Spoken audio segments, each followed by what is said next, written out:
All right, chapter 5 is about care. Yeah. So this is such a critical piece, care. So interestingly enough, Mark, in this idea of care, Jesus talks so much about caring for his sheep and going after his sheep. If that's the case, then why is there so much church hurt going on? Talk a little bit about that. Yeah, I mean, the greatest commandments, according to Jesus, he summarized all of the Old Testament: love God, love people. And we really can't love God without loving people. So the fact that there is church hurt, it breaks my heart as a pastor. I suppose, to be fair, the reason there's a lot of church hurt is because people bring hurt in. And if we weren't bringing in sinners, people whose lives are a mess, there wouldn't be church hurt. And if I wasn't a sinner as a pastor and leader, there wouldn't be church hurt. But that's the reality, is hurt people hurt people. I think the way we can minimize that is that I'm going to talk to you pastors out there. Again, I'm going to say, if you clear back to the first 2 chapters of this book, if you don't know who your father is, you are going to be bent on building yourself up and using your people for your power rather than using your power for people. That is what distinguished Jesus from every other leader of his day and really of our day. We have to be shepherds of people. That goes to chapter 2. When you're confident that God is your father, then you can be free to serve other people, because you don't have to build up your own self-esteem through power. I think there's another thing, Jeff. My son is a pastor at a church in Atlanta, Georgia. They call it Corinth Christian Church.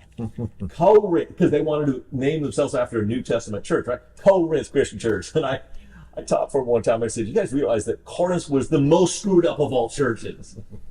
Why were they the most screwed up of all churches? I mean, we've got the love chapter of 1 Corinthians 13. Because they were inclusive. They brought in rich, poor, slave-free, male, female, Jew, and Gentile. Part of the reason people have church hurt is because we are open to all people. And so, is it a bad thing? Breaks my heart. But I also have a love that hurt people can come into our church. Boy, I love that. That's that whole idea of the church being a hospital, right? Yeah, and so I had a question for you, because it's obvious that pastors are supposed to care for their sheep. Sure.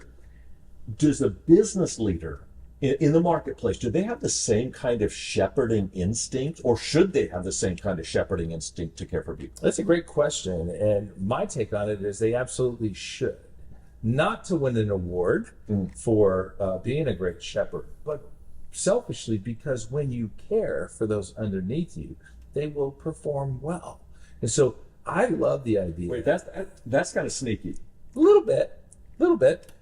But isn't it like God to have us do the right thing, because it is also the good thing? Exactly right. And I think if we learn to care for people, then we know, just like Major League Baseball, look at Major League Baseball, take a page out of their book. If their starting pitcher pitches 100 pitches, he takes 4 or 5 days off. No questions asked. Always, every time, even if it's the playoffs. Why? Not because they're trying to win an award for care, because they're trying to take care of the athlete. They know a few more pitches could cost them that pitcher's season or maybe even their career.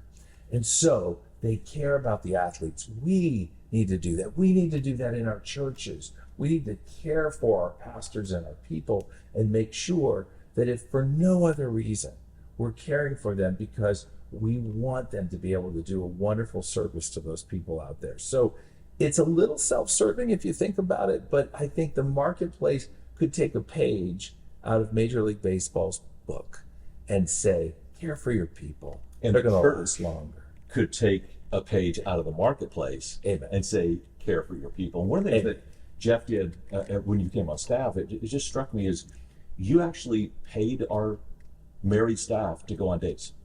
Yeah, after COVID, we realized date nights had been a lost art, and we wanted to get back in the habit and the rhythm of that. So it was important for us to really give them a catalyst to get back into dating and have staff health again and find that. One other thing, and I'm going to ask you to brag on yourself for just a little bit, not on yourself, but the work that you were able to accomplish with the church. We had a retention rate that wasn't good. but because of some of the efforts you put into place, what did our retention rate go from and to? Well, first of all, I would say, Mark, I appreciate the comment. For sure, it wasn't me, but what we did as a collective team is we took an attrition rate that was over 14%, which, by the way, unfortunately, churches is typical. We found most churches across the country are 10, 12, even 15% attrition every year. We were at that rate. We're at 14%. We now sit at 6.8. Wow. And part of that is just making sure that we have the right level of staff to do the work that needs to be done, because ministry's heavy and ministry is rigorous. And so we need to make sure we're giving people the right breaks to do it well. And I will say this on Jeff's behalf. The reason he did that is not just because he's a good person. It was good for the bottom line, because now more dollars are going into, instead of recruitment and retention, it's going into ministry. So if you want to be a master leader, you should care for your people. And to care for your people makes you able to lead like the master.